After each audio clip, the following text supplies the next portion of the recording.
Now we'll talk about the if statement.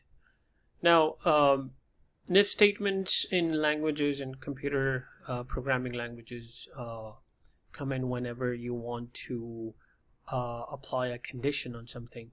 When you have different possibilities and you want to perform different actions within those different possibilities. So, sorry. So when you have, let's say, so this is the format of the if statement in Python.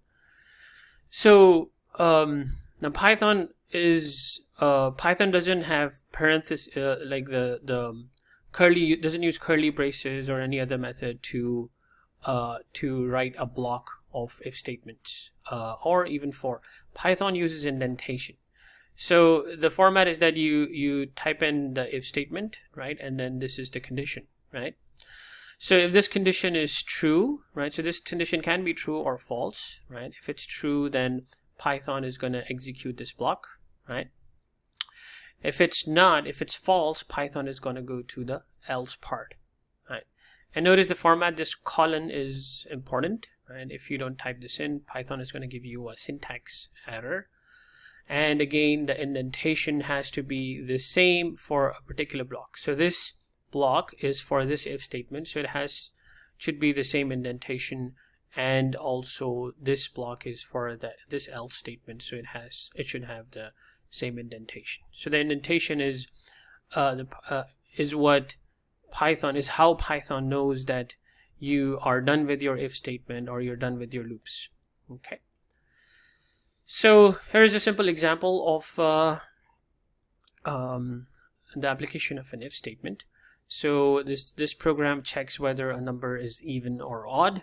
So this input statement asks the user to enter a number, right? And then when the user enters a number, it checks whether the remainder with 2, upon division with 2, if the remainder is 0. So if the number is divisible by 2, then its remainder is going to be 0, and so that number is going to be even, else it's going to be an odd number.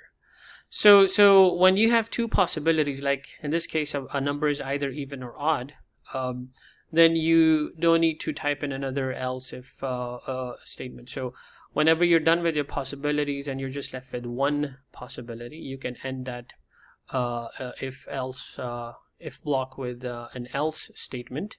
So else the program is going to print that the number is odd, right, if this condition is false. So here's another example where I would so go ahead, type this in, right? So if you, let's say, have a number, right? The program asks the user for a number, right? This program is comparing two numbers and checking which one is the larger of the two numbers. So a simple algorithm. So the user enters a number and then enters another number, and then the program checks whether num1 is greater than num2. If this is true, then the larger value is going to be num1. Else, the larger value is going to be num2. Right? So you don't need to put a condition on num, or like the other condition, like num1 less than num2. You don't need to do that because there are only two possibilities, right? So some students would type in like, okay, else num1 is less than num2. You don't need to do that because that's the only other possibility. You just need to make sure you have the right assignment within this block, and so you would type this in. Okay, so that's another example. Let's look at another one.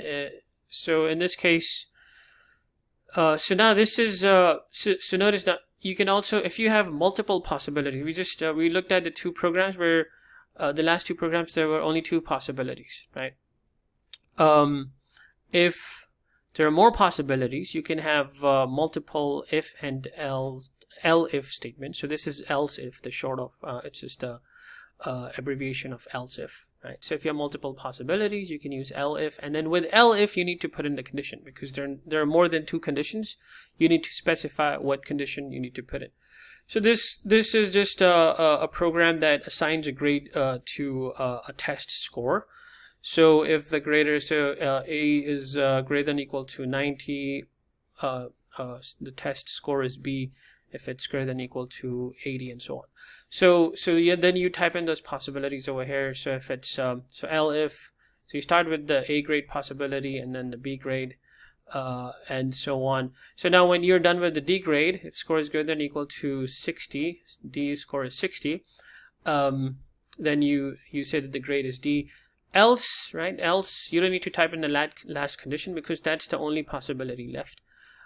So you can just type in else, print that the grade is F. So notice that there's no condition for the F grade because that's the only other possibility. So the output, a sample output for this program is this.